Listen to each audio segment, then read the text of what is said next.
Hello friends, welcome to my YouTube channel.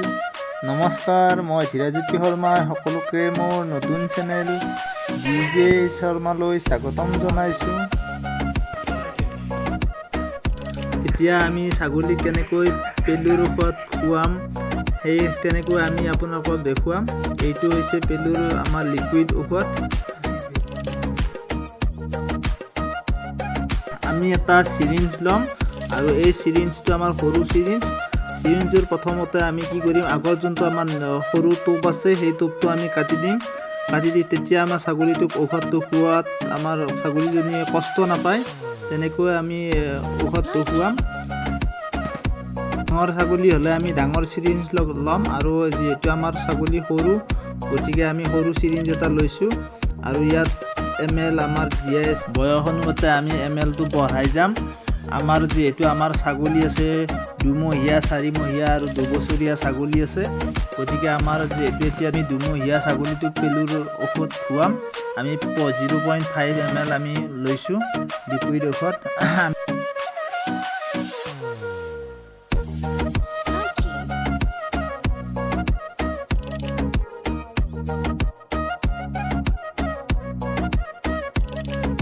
এই দুটা আমাৰ দুমহীয়া F3 বিটেলৰ পোৱালি।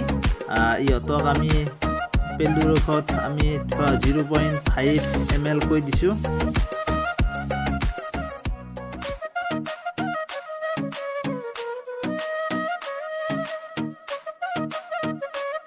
এইটো আমাৰ দুমহীয়া তোতাপুৰীৰ ক্ৰছ পোৱালি F1, ই আমাৰ F1 পোৱালি।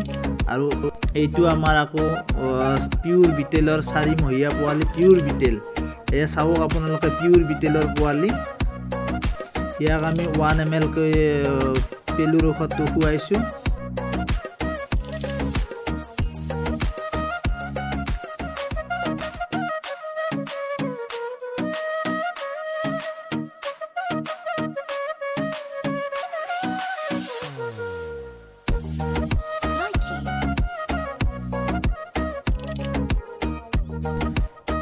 এইটো আমাৰ 2 বছৰীয়া মাইকী ছাগলী। আমাৰ প্ৰথম ছাগলী আনিছিলোঁ এইটোৱে। তাৰ পৰা আমাৰ এনেকুৱা আকৌ আমি উন্নত জাতৰ ছাগলী পুহিম বুলি বাকী ছাগলীবিলাক আমি আনিছোঁ। ইয়াক আমি 1.5 ml কৈ ঔষধ খুৱাইছোঁ।